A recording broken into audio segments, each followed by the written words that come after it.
Hello guys, hello mga kanegosyo. Ngayong araw ay may mga gagawin naman tayong mga bagay-bagay na pagkakakitaan. Ngayong araw pala ay magpapaking kami ng mga 10 kilos na bigas.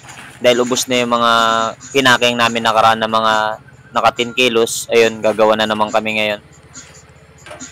Ito nga pala yung bigas na pinaking namin, yung SM. Napakagandang bigas rin ito. Tingnan nyo naman yung butil niya, maputi.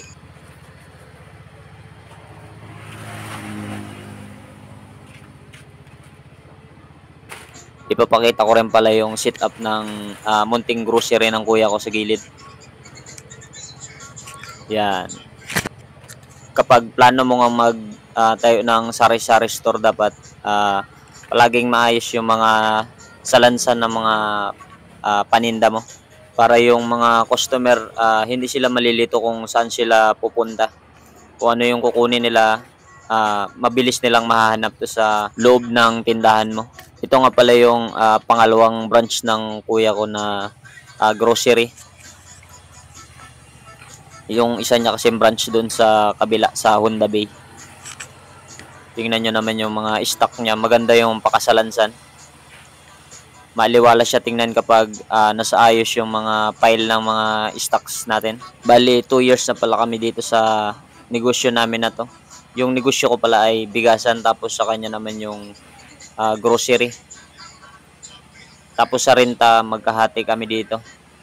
Maganda talaga sa paningin kapag nakasalansa ng maganda yung mga paninda natin. Tapos yung mga chichirya naman at mga biskwit, nakahiwalay siya sa mga sabon. Kasi maring kumapit yung amoy ng mga sabon kapag nakadikit to sa mga pagkain, sa mga biskwit. Yan.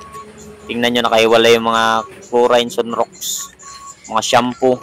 Sa next video nga nagagawin ko ay tatanungin ko siya kung magkano na nga ba yung capital sa ganitong sari-sari store.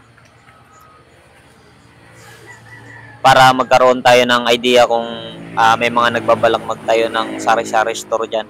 Kung may sapat naman kayo na capital dyan, huwag na kayo mayang invest to sa sari-sari store. Ang kagandahan kapag may sari-sari store ka, mabilis lang yung pera dito. Kailangan mo lang ng sipag at diskarte para maging successful yung negosyo mo. Nag-tracking rin pala siya ngayon sa dati niyang tindahan dun sa ayun, at dumaan pa nga siya habang nagbibideo ako.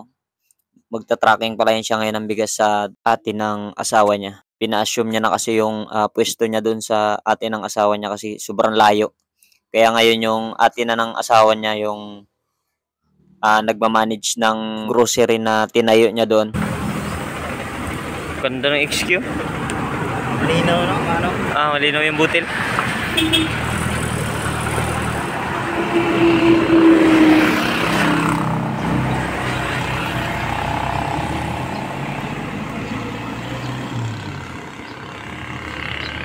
Takap dito. Tingin sa sige. Bila yan. Ayun, at nagpapaking na kami ng mga 10 kilos na bigas. Bali yung patubo pala dyan sa 10 kilos na bigas na yan ay 40 pesos. Kung may bibili na isang 10 kilos sa'yo, may tubo ka dito na 40 pesos. Bali yung empty sacks pala ay mabibili sa Lazada. Yung puhunan kada isa niyan ay 10 pesos. Kaya kung gusto nyong umorder ay order lang kayo sa Lazada. Tapos yung pantahi naman sa bigas ay tag 2,500 yata yung bili niya. Matagal ko na yung ginagamit.